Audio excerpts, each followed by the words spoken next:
আসসালামু আলাইকুম everyone, welcome back to my channel. তো বন্ধুরা, আবার চললাম তোমাদের সাথে একটি নতুন রেসিপি নিয়ে। তো আমি আজকে তোমাদের সাথে শেয়ার করব ভুনা খিচুড়ি। কিভাবে ভুনা খিচুড়ি খুবই ঝরঝরে করে করা যায়, আমি তোমাদের সাথে সেটাই যতদূর সম্ভব সহজ করে দেখানোর চেষ্টা করব।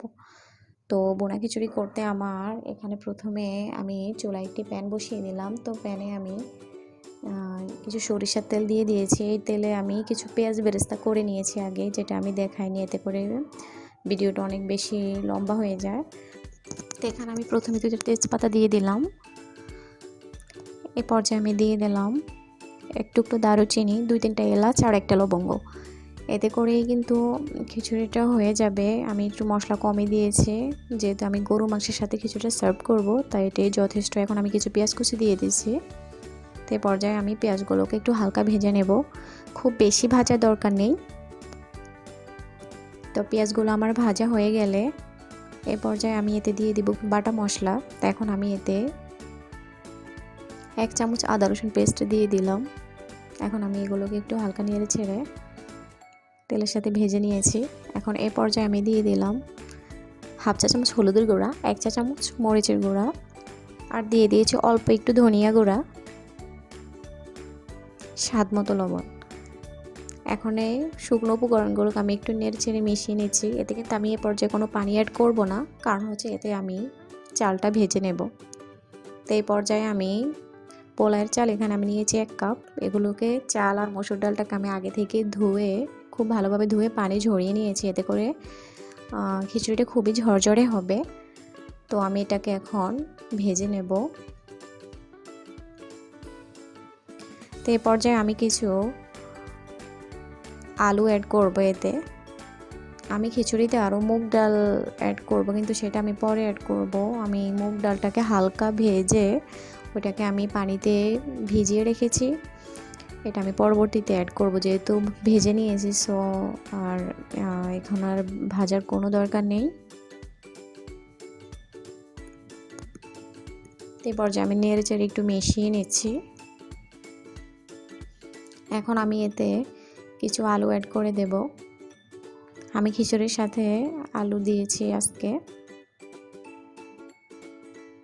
এভাবে খিচুড়ির সাথে আলু দিলে কিন্তু খুবই ভালো লাগে। তো এখানে কিছু আলুকে আমি এরকম ছোট ছোট টুকরো করে কেটে নিয়েছি। আমি এখানে একটা আলু দিয়েছি। তো চাল ডাল আর আলুটাকে আমি 4 থেকে 5 মিনিটের মতো ভালোভাবে ভেজে নেব, যাতে করে খিচুড়িটা ঝরঝরে হতে খুবই সাহায্য হবে।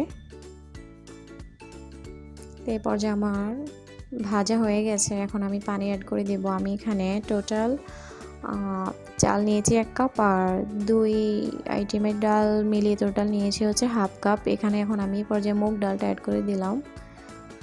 মুগ ডালগুলো ফুলে গেছে, ভিজিয়ে রাখাতে অনেক নরম হয়ে গেছে।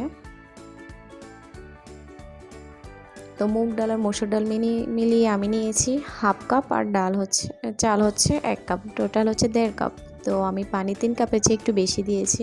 আর এই পর্যায়ে কিছু কাঁচামরিচ দিয়ে দিলাম আমি। তো এখন আমি এটাকে ঢাকনা দিয়ে রান্না করে নেব বলক আসা পর্যন্ত। তো এই পর্যায়ে বলক চলে এসেছে। এখন আমি এগুলোকে একটু নেড়ে চেড়ে নিচ্ছি। তো আমি আবারও এটাকে এইভাবে, এখন একটু জালটা আমি কমিয়ে দিয়েছি। তো কমিয়ে দেওয়ার পর আমি আরও 7-8 মিনিটের মতো রান্না করার পরে এখন আমার এই অবস্থা, পানিটা একদমই শুকিয়ে গেছে, হালকা একটু ভেজা ভেজা আছে অবস্থা। আমি কিছু জিরা গুঁড়া দিয়ে দিয়েছি। তো এখন আমি এগুলোকে খুব ভালোভাবে মিক্স করে নেব। আরেকবার একটু নিচ থেকে নেড়ে ছেড়ে দেব। আমি গরু মাংসের রেসিপিটা দেখাচ্ছি না, কারণ অলরেডি আমার চ্যানেলে গরু মাংসের রেসিপি আছে। যদি তোমরা কেউ দেখতে চাও তাহলে আমি ডেসক্রিপশন বক্সে লিঙ্ক দিয়ে দেব, সেখান থেকে তোমরা চাইলে দেখে নিতে পারো।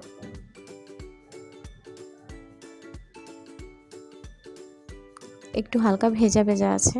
এখন আমি ঢাকনা দিয়ে আরও দমে রেখে দেব কিছুক্ষণের জন্য, যাতে ভেজা ভেজা ভাবটা চলে যায়। তো এই পর্যায়ে কিন্তু আমার রান্না একদমই কমপ্লিট।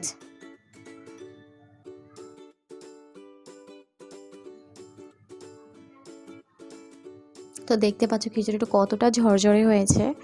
একদমই কিন্তু একটার গায়ে আরেকটা লেগে যাচ্ছে না, হাতলের মধ্যে কিন্তু একদম লাগছে না। আর ভেতর থেকেও কিন্তু হয়েছে একদমই, ভেতর কোনো দানা দানা বা শক্ত শক্ত নেই, সম্পূর্ণটাই হয়েছে। আর অনেকটাই ঝরঝরে হয়ে গেছে, এগুলো ঠান্ডা হওয়ার পর আরও ঝরঝরে হয়ে যাবে। তো বন্ধুরা, আমার খিচুড়ির রেসিপিটি তোমাদের কাছে কেমন লেগেছে? যদি ভালো লাগে তাহলে লাইক করো, কমেন্ট করো অ্যান্ড শেয়ার করো। আর যারা সাবস্ক্রাইব করোনি তারা প্লিজ আমার চ্যানেলটিকে সাবস্ক্রাইব করো এবং পাশে থাকা বেল বাটনটিকে প্রেস করে দেওয়ার জন্য আমার রেসিপির নিত্য নতুন আপডেটগুলো তোমাদের কাছে পৌঁছে যায়। তো আজকের মতো বিদায় নিচ্ছি, আল্লাহ হাফেজ।